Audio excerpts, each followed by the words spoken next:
Income certificate లేకపోయినా apply చేసుకోవచ్చు. తెలంగాణ ప్రభుత్వం రాజీవ్ వికాసం పథకం ఉంది కదా, ఇన్ని రోజులైతే ఆన్లైన్లో మీ సేవలో మాత్రమే అప్లై చేసుకున్నారు.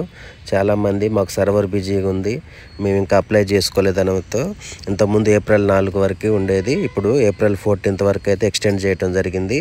దీనికోసం అయితే ఆఫ్లైన్ ఫామ్ కూడా తీసుకొచ్చారు. ఫామ్ ఇదేనండి, ఈ విధంగా ఫామ్ ఉంటుంది. ఇది మనం వెబ్సైట్ నుంచి డౌన్లోడ్ చేసుకొని ఏదైనా జిరాక్స్ సెంటర్లో జిరాక్స్ తీసుకొని ఫామ్ ఫిలప్ చేసి, పల్లెటూరులో ఉండే వాళ్ళు అయితే ఎంపీడీఓ ఆఫీసు లేదంటే గ్రామ పంచాయతీ సెక్రటరీకి అయితే ఇవ్వాలి. నెక్స్ట్ సిటీలో ఉండే వాళ్ళు అయితే మున్సిపల్ కార్పొరేషన్లో ఇవ్వాలి. ముందైతే మనం ఈ ఫామ్ ఎలా డౌన్లోడ్ చేయాలో చూద్దాం. మీరు మన మొబైల్లోనే గూగుల్లోకి వెళ్ళిన తర్వాత ఇక్కడ TGOBMMS అని ఉంది కదా, మీరైతే ఆ విధంగా ఎంటర్ చేయండి. ఈ విధంగా TGOBMMS అని టైప్ చేయండి. తర్వాత నెక్స్ట్ గో అని క్లిక్ చేయండి. క్లిక్ చేసిన తర్వాత వెబ్సైట్ ఇలా ఈ విధంగా వస్తుంది. వచ్చిన తర్వాత కిందకి స్క్రోల్ చేస్తే ఇక్కడ చూసారా, click here to download application form అని ఉంది కదా, దీని మీద అయితే క్లిక్ చేయండి. ఆల్రెడీ నేను అప్లికేషన్ డౌన్లోడ్ చేసిన కాబట్టి ఇదే చూపిస్తుంది. మీకైతే ఇక్కడ డౌన్లోడ్ అనే ఆప్షన్ వస్తుంది. డౌన్లోడ్ అయిన తర్వాత మనకి ఈ విధంగా వస్తుంది. అసలు ఈ ఫామ్ని ఏ విధంగా ఫిలప్ చేయాలి, మిస్టేక్ లేకుండా ఏ విధంగా చేస్తే మనకి స్కీమ్ ఎలిజిబిలిటీ వస్తుందో, ఇందుకు ఏమేం కావాలి, ఎక్కడ ఇవ్వాలా అని నేను అయితే చెప్తాను. పూర్తిగా అయితే ఈ వీడియో చూడండి. ఇప్పుడు ఫామ్ ఎలా ఫిలప్ చేయాలో ఇప్పుడైతే చూద్దాం.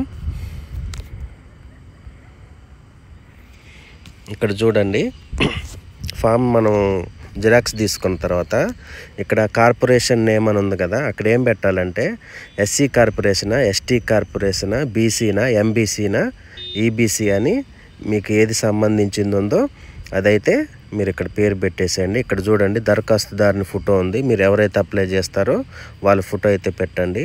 తర్వాత మీ జిల్లా పేరు, తర్వాత మండలం, పల్లెటూరులో ఉండేటోళ్ళు అయితే మండలం, సిటీలో ఉండేటోళ్ళు అయితే మున్సిపాలిటీ పేరు అయితే ఎంటర్ చేయండి. తర్వాత గ్రామము, వార్డు మీది ఏదైతే అది ఎంటర్ చేయండి. అడ్రస్సు, మొబైల్ నెంబరు 1 2 1 అయితే 1, 2 ఉంటే 2 పెట్టండి. తర్వాత ఆధార్ కార్డు నెంబరు, మీ ఆధార్ కార్డు నెంబర్ ఎంటర్ చేయండి. దరఖాస్తుదారుని పేరు ఆధార్ కార్డులో ఏ విధంగా ఉందో ఆ విధంగా మాత్రమే ఎంటర్ చేయండి. తర్వాత తండ్రి లేదంటే భర్త పేరు, తర్వాత లింగం, మీరు పురుషుడా, స్త్రీనా, ట్రాన్స్జెండరా ఏదైతే అది ఎంటర్ చేయండి. పుట్టిన తేదీ, తర్వాత విద్యా అర్హతలు, మీరు చదువుకున్నా చదువుకోకపోయినా పర్లా. చదువుకున్న వాళ్ళు అయితే మీ స్టడీ సర్టిఫికేట్ పెట్టాలి, 10th మెమో పెట్టాలి. చదువుకున్న వాళ్ళు అయితే మేము చదువుకోలేదని పెట్టండి, ఎందుకంటే ఇక్కడ వాళ్ళు తెలుగులో ఇచ్చారు కాబట్టి మీరు తెలుగులో కూడా ఫిల్ చేయొచ్చు, లేదంటే ఇల్లిటరేట్స్ అని పెట్టండి. తర్వాత ఇక్కడ చూడండి, ఇప్పుడు ఇక్కడ ఒక డౌట్ అనేది ఉంది, దీన్ని క్లియర్ చేస్తే ఇప్పుడు చాలామంది మాకు రేషన్ కార్డు లేదు, ఇన్కమ్ మేము అప్లై చేసినా ఇంకా రాలేదంటున్నారు. రేషన్ కార్డు ఉందనుకోండి, రేషన్ కార్డు సరిపోద్ది. ఇక్కడ రేషన్ కార్డు నెంబర్ వేయండి.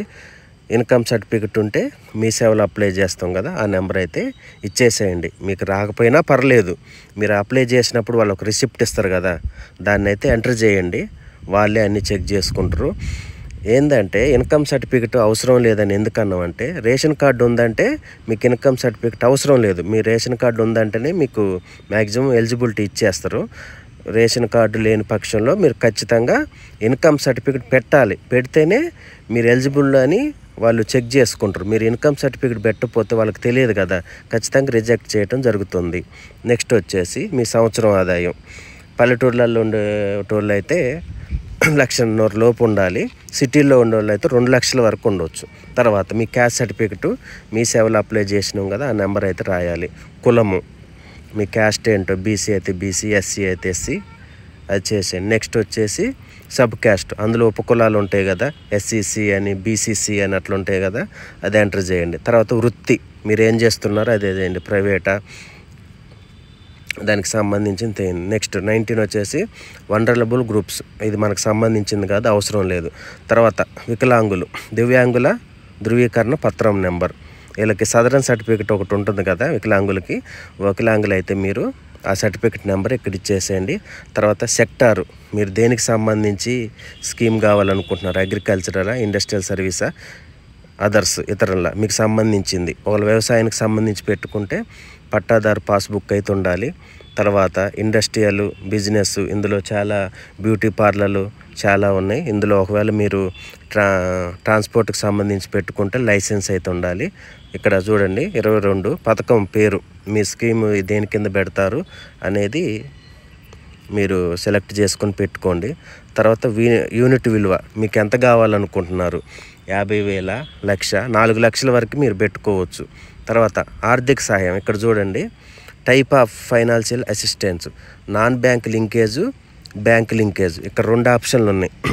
నాన్ బ్యాంక్ లింకేజ్ అంటే 50,000, ఖచ్చితంగా 50,000 అంటే మీకు 50,000 కావాలనుకుంటున్నాం మేము అని మీరు చెప్పినట్లు 50,000 అయితే మీరు రూపాయి కూడా కట్టాల్సిన పని లేదనమాట. మీకు వాళ్ళు 50,000 ఇస్తారు. తర్వాత మీరు ఆ బిజినెస్కి సంబంధించి సలహాలు ఇస్తారు, ఎలా పెట్టుకోవాలి ఏందని చెప్తారు. తర్వాత బ్యాంక్ లింకేజ్ అంటే మీ బ్యాంక్ బుక్, బ్యాంకుతో లింక్ కావాలన్నమాట. ఇప్పుడు ఫర్ ఎగ్జాంపుల్ 2 లక్షల స్కీమ్ పెట్టుకున్నాం అనుకో, 1,00,000, 1,50,000 దాకా వాళ్ళు ఫ్రీగా ఇస్తారు, మాఫీ చేస్తారు. నెక్స్ట్ వచ్చేసి మిగిలిన దానికి ఈఎంఐ రూపంలో కట్టాలి. ఒకవేళ పట్టాదారు పాస్బుక్ నెంబర్ ఉందనుకో అది ఎంటర్ చేయండి. నెక్స్ట్ వచ్చేసి భూమి విస్తీర్ణం, మీకు ఎంత భూమి ఉందో అది ఎంటర్ చేయండి. తర్వాత బ్యాంక్ వివరాలు, బ్యాంక్ పేరు, బ్రాంచ్ పేరు, IFSC code, pan card number ఉంటే ఇవ్వండి, లేకపోతే లేదు. తర్వాత నెక్స్ట్ వచ్చేసి ఇక్కడ చూడండి, దరఖాస్తు దాని సంతకం. ఏం లేదు, జస్ట్ ఫార్మాలిటీస్. ఏంటంటే ఇందులో ఇచ్చిన ఇన్ఫర్మేషను ఏదైతే ఉందో అదంతా కరెక్టు. ఒకవేళ అది గిన తప్పని తేలితే ఈ రిజిస్ట్రేషను క్యాన్సిల్ చేయండి, లేదంటే ఏమన్నా శిక్ష వేసినా నేను దానికి అర్హుణ్ణి అన్నట్టు మనం సంతకం చేయాల్సి ఉంటుంది. ఇక్కడ దీనికి వచ్చేసి మనం జతపరచాల్సిన పత్రాలు చూద్దాం. ఆధార్ కార్డు, కుల ధృవీకరణ పత్రం, ఇన్కమ్ సర్టిఫికెటు, రేషన్ కార్డు. ఈ రెండిట్లో ఏదో ఒకటి ఉండాలి కంపల్సరీ. ఇన్కమ్ సర్టిఫికెటు లేదంటే ఎఫ్ఎస్సి రేషన్ కార్డు నెంబర్, ఈ రెండిట్లో ఏదో ఒకటి ఉండాలి. నెక్స్ట్ వచ్చేసి వికలాంగులు అయితేనే సదరన్ సర్టిఫికెట్టు, తర్వాత డ్రైవింగ్ లైసెన్సు, వాళ్ళ వ్యవసాయానికి సంబంధించి అయితే పట్టా బుక్కు. అవి పెట్టిన తర్వాత మనం ఈ ఫామ్ని ఫిలప్ చేసి దగ్గరలో ఉన్న ఎంపీడీఓ ఆఫీసులో కానీ, సిటీల్లో అయితే మున్సిపల్ ఆఫీసులో ప్రజాపాలన దరఖాస్తులను తీసుకుంటున్నారు. మీరు ఖచ్చితంగా అక్కడికి వెళ్ళి మీరు ఎవరో ఒకరిని అడుక్కొని అప్లికేషన్ అయితే ఇవ్వండి. మీకు ఖచ్చితంగా అయితే మీరు ఎలిజిబిలిటీ ఉంటే ఈ స్కీమ్ అయితే వస్తుంది. నెక్స్ట్ వచ్చేసి ఆన్లైన్లో ఏ విధంగా అప్లై చేయాలో వీడియో రాబోతుంది. మీరు ఖచ్చితంగా మన ఛానల్ సబ్స్క్రైబ్ చేసుకోండి.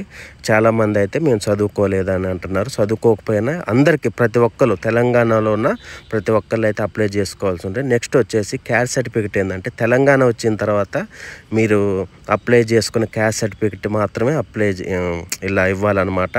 పాతదైతే వర్క్ అవ్వదు. ఇలాంటి లేటెస్ట్ వీడియోస్ కోసం మన ఛానల్ సబ్స్క్రైబ్ చేసుకోండి.